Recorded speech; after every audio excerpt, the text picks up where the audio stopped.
Great. Well, so now we've covered quite a bit of territory already this afternoon, and now we're going to go back to the very first words. I'm going to be talking about the beginnings of word learning, really. So the main point I want to make is that production is important, and it's not always taken into consideration. There's a very large field of experimental research on infant speech perception. Very lively field. There's a lot of papers coming out all the time, and they think about, or they talk about, how children segment speech, some of what Tamara was talking about at the beginning, and they don't tend to take into consideration any relationship between the child's perception of speech or processing of speech and their beginning to form words or use babble and produce something that will eventually become speech. So, and in particular, very few studies combine studies of speech processing with the observation and analysis of production, and that's probably because it's two different sets of skills that go into research in production and perception. They're really two different ways of dealing with infant development that require a different kind of training. But production experience, it seems to me, is very important. You can't really understand how the children begin to use language until you've looked at production. I probably don't need to tell this audience that at all, but there are a lot of people in the field that need to be reminded of this. They know it, but they need to be reminded. So I'm going to be talking about production in relation to perception in this talk.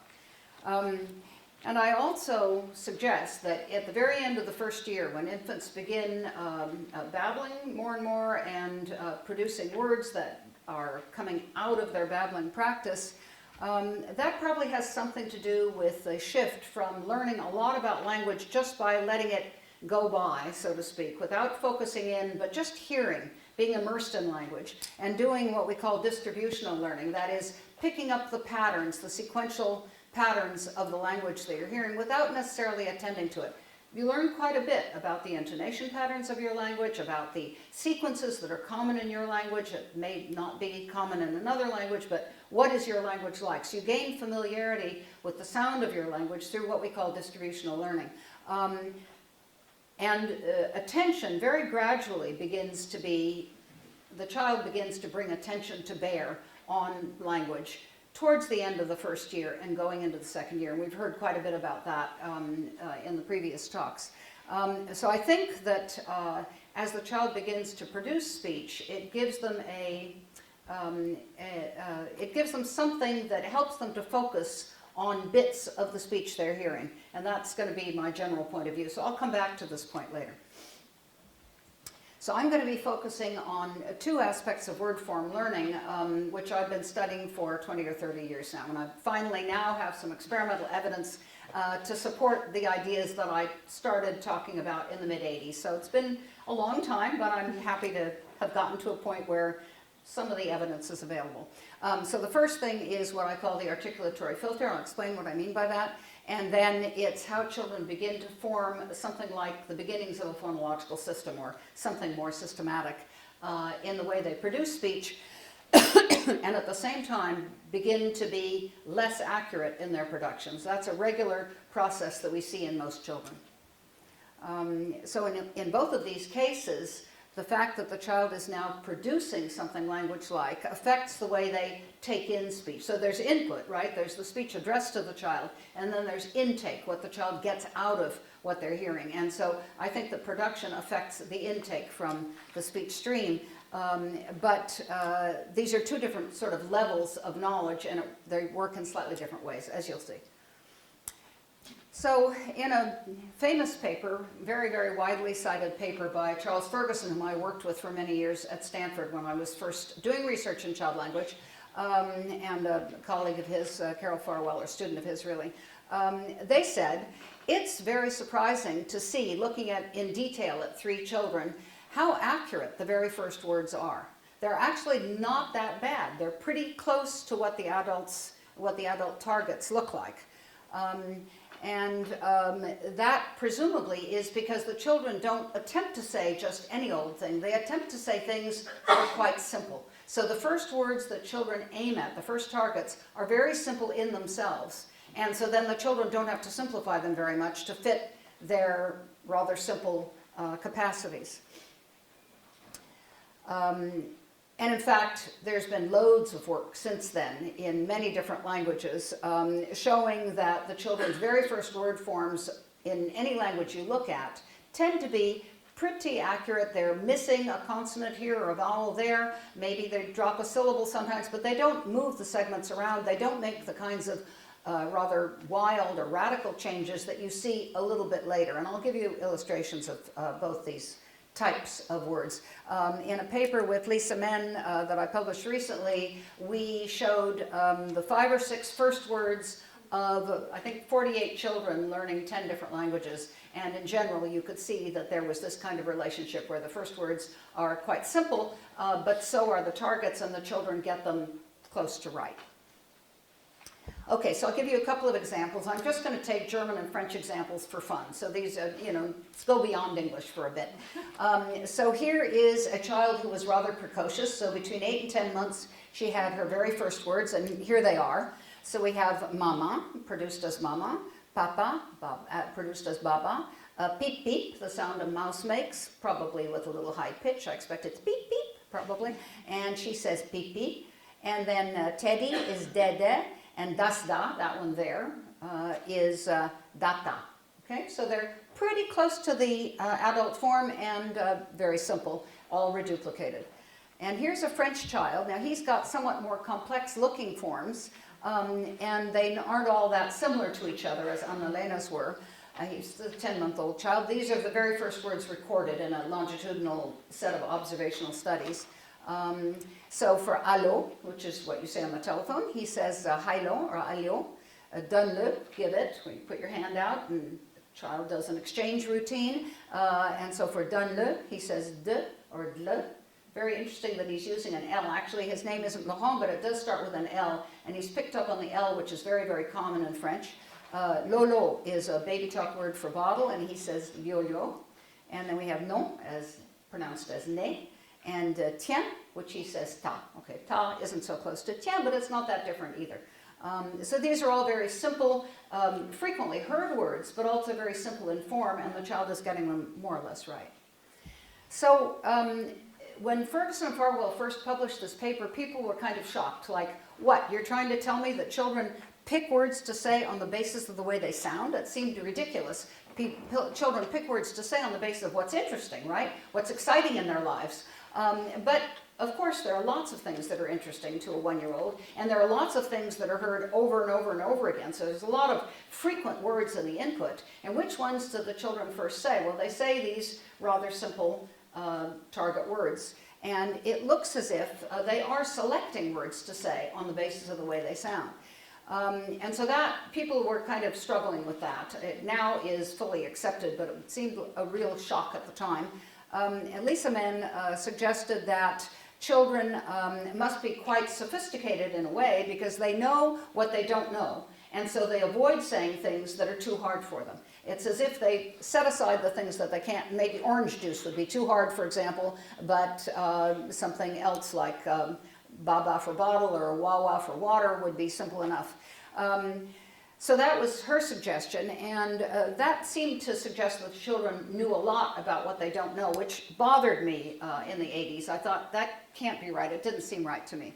So my suggestion instead, the idea that I came up with that took years and years to get experimental evidence behind it, is that maybe children are picking up in the input on what they're familiar with from their own production. This is what I mean by an articulatory filter. So what the babies can say, what they hear themselves saying, whatever form is common for that baby in his babbling, that's what jumps out at him from the input speech. And so in other words, there's top-down knowledge in the sense that the child is applying what he knows to what he's hearing in the input, and that is sticking in his memory perhaps. And that's why he's then able to produce a form that he already has in repertoire, but in the right situational context so that it's taken by the adults as, let's say, a bye-bye word in a bye-bye situation where the parent, everybody's waving and the baby says all of a sudden baba, and that's right, yes, that's bye-bye, we're all excited, the kid knows a word now. So I've got a video clip. I have to thank Rory DePalis for this. He was the investigator visiting this child. This is in North Wales. And a child we call Carol. Here's her mother say a B word. Now the mother is chatting to Rory. She's not actually talking to the child. The child's sitting on Rory's lap. And he is straight on with the camera, as you'll see. And the mother says something that even she couldn't figure out later. Went back to her and said, "What are you saying here exactly?" And she couldn't exactly understand it either. It sounds like a bee sitting on a something or other, which doesn't make a lot of sense. What you need to do is watch the baby closely. Watch what she does with her lips when she hears the B word. And then you'll see.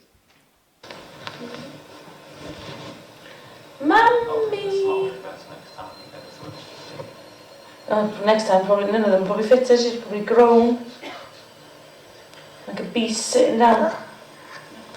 The ta-ta.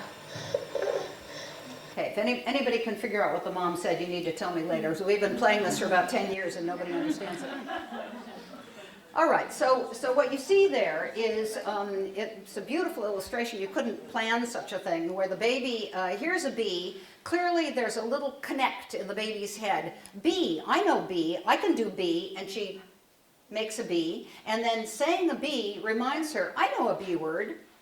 It's bye-bye. And then the mother says, that's right, ta-ta, because the mom isn't noticing that she's just made a B and is clearly thinking of bye-bye and not ta-ta at all. So it's a nice illustration of what I have in mind. So now we've done 3 experimental studies, or rather I should say we've been doing these studies for a while, and we now have a couple of them in press. Actually, 2 of them in press, and one of them are actually out. And one of them is being considered by a journal. So we're beginning to have some experimental evidence that's published that people can read and hopefully begin to believe. I'm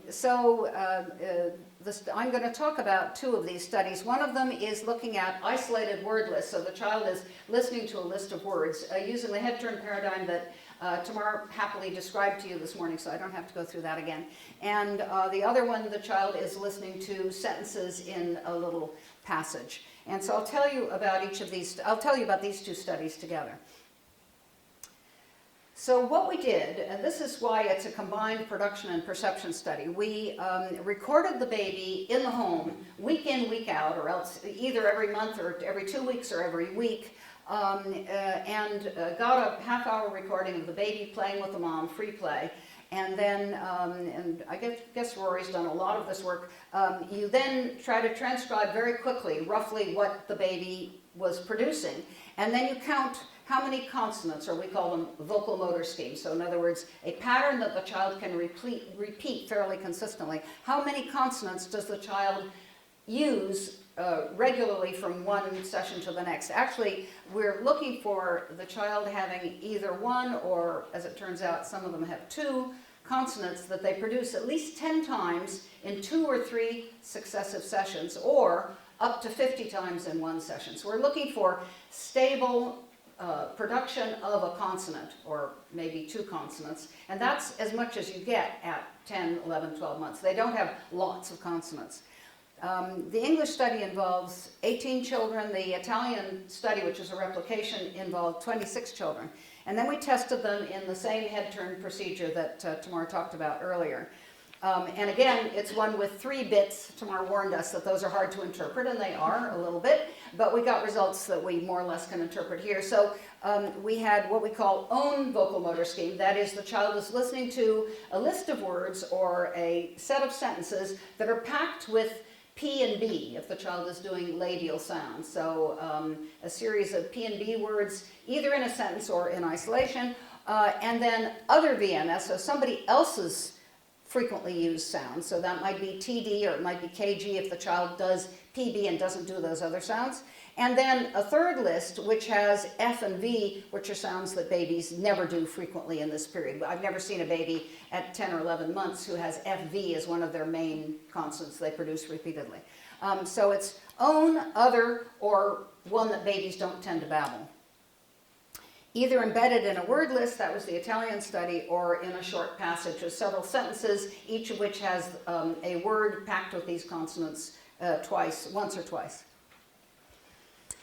And what we found, which was not exactly what we were expecting, we found that the infants who have a single consonant that they're using frequently, a child is saying something like ba, ba, pa, pa, a lot of B sounds over and over again, that's the sound they have the most. The child with only one consonant like that, or one vocal motor scheme, is more interested in the stimuli that give him that sound. So they'll listen to the B words, P and B words. We don't make a distinction between those. And they will listen more to that than to the consonant that some other child might produce. The other VMS is indifferent. They may or may not listen to it. It doesn't enter in. The amount of production experience doesn't enter in. The non-VMS. The non-VMS, sorry. And I'm going to show you this in a graph in a minute, but I thought I'd walk you through it first.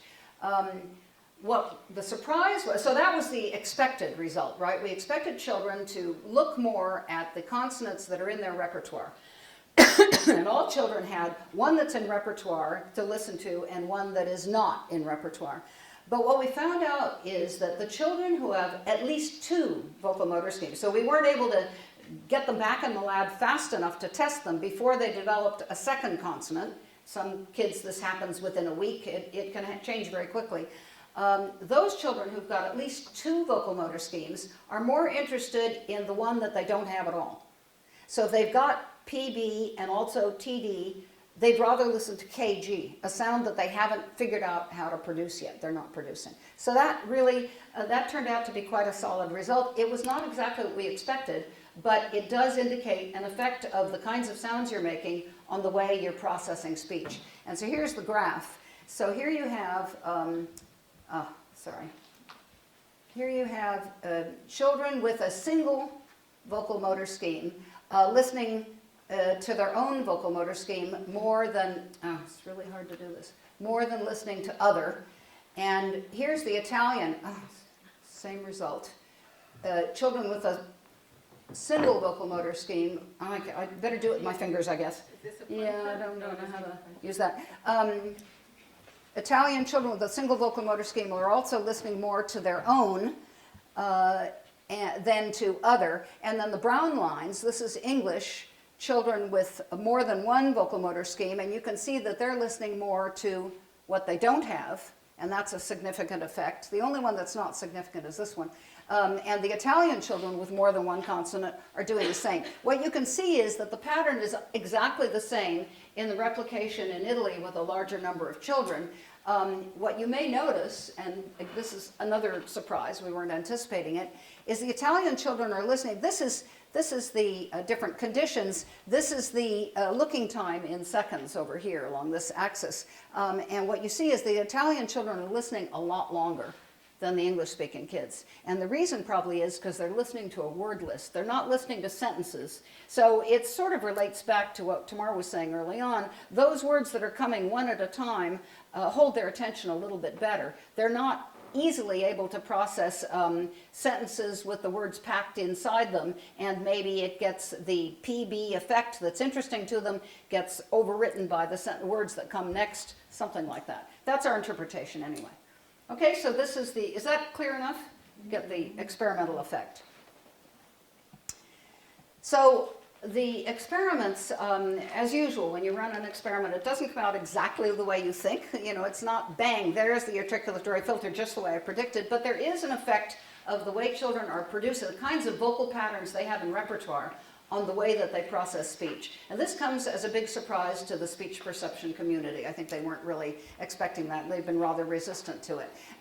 There's a way of thinking about infant development called dynamic systems, which we like very much. It fits very well with what Michelle was talking about, how the pointing and the babbling and the mother's educational level and the way she responds, how all those things fit together to give you a dynamic system. All these factors play a role, and what we want to do is see how they come together in different ways in different children, and how that all leads to a shift in the way babies listen to speech or produce speech or whatever. And so here we're showing that a kind of action, a kind of behavior on the child's part, namely vocal production, affects the way they are moving along in their listening to speech, the way they take speech in, basically. And now the idea that Ferguson and Farwell had, that children select first words to say on the basis of the way they sound, begins to make more sense.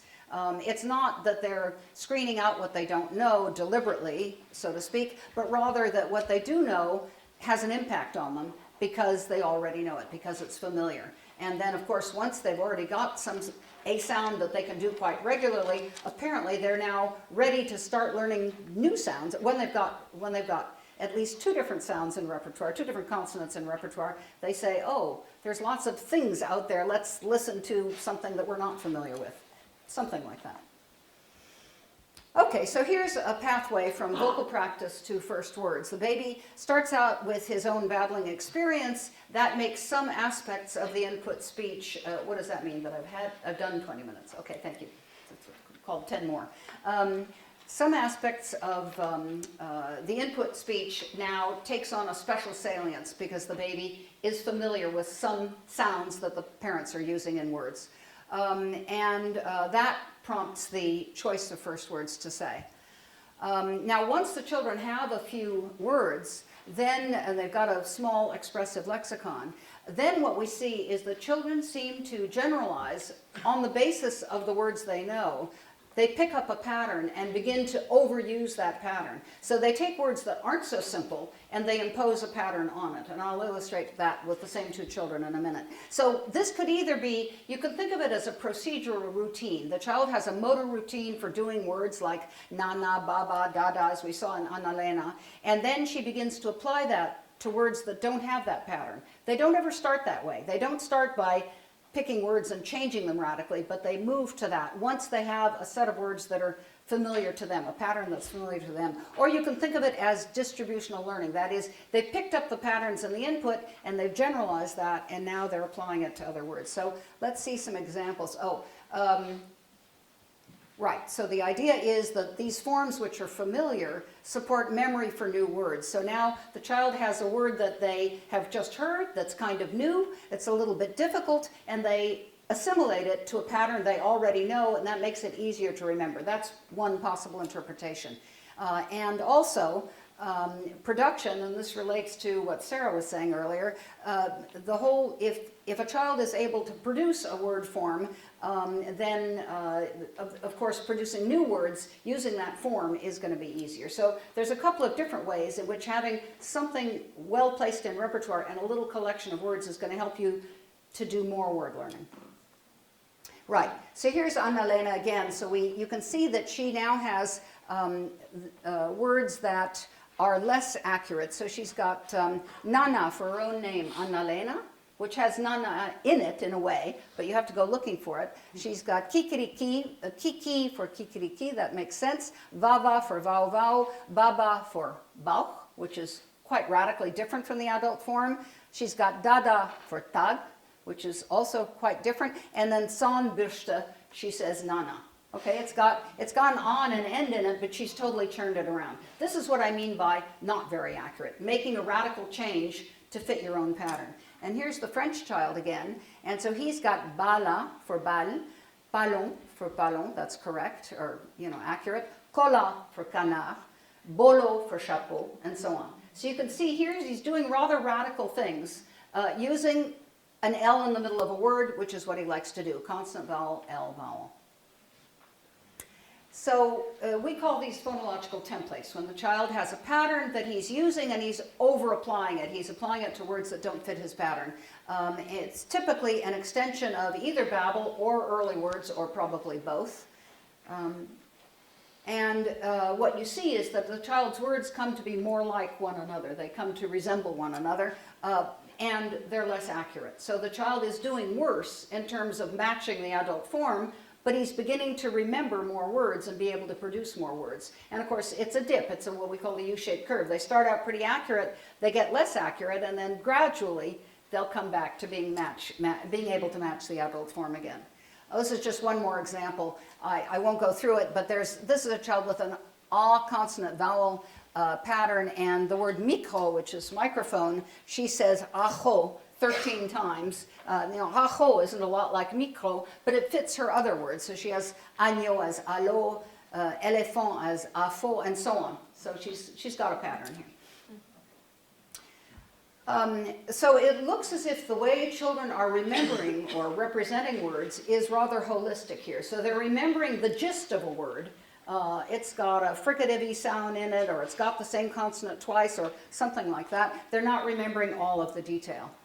And what is well represented, probably, is both what is salient, that is, what is accented, for example, in the input, and also what the child has practiced well. So it's going to be a little different for each child. And typically we can see this as a response to challenges posed by the target language. So what's hard for a child to do? Like in English, we have consonant, vowel, consonant, monosyllables with a closed syllable. That's hard. And two syllables with a closed second syllable is even harder. Those are the things where children are going to adapt them to their patterns. The templates clearly serve to facilitate production by allowing the child to fall back on a familiar pattern. And you can't really decide whether it's articulation, planning, or memory that's facilitated the most. But Sarah gave us some great examples where it seems clearly to be planning. The child can do, what was the word with the final N? Initial N and a final T. Oh, newt. Newt, yes, newt. So the child could either do new or ute. But not both. So that's planning, probably. But there's also a memory element in all of this as well.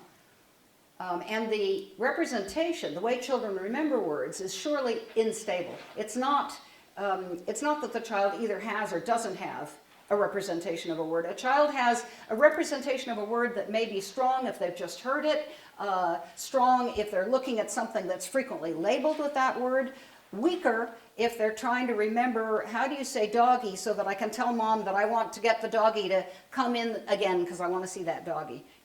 Saying a word spontaneously out of context is much harder. Very hard to remember the word, and that's when you tend to get these radical reformations. But it seems clear that there's an effect here of production on speech processing. What I think is that the word model has turned inward. So now the child is assimilating words to their own patterns as much as they are accommodating to the adult's forms. And I think that these production routines or templates mediate between input and output-based learning.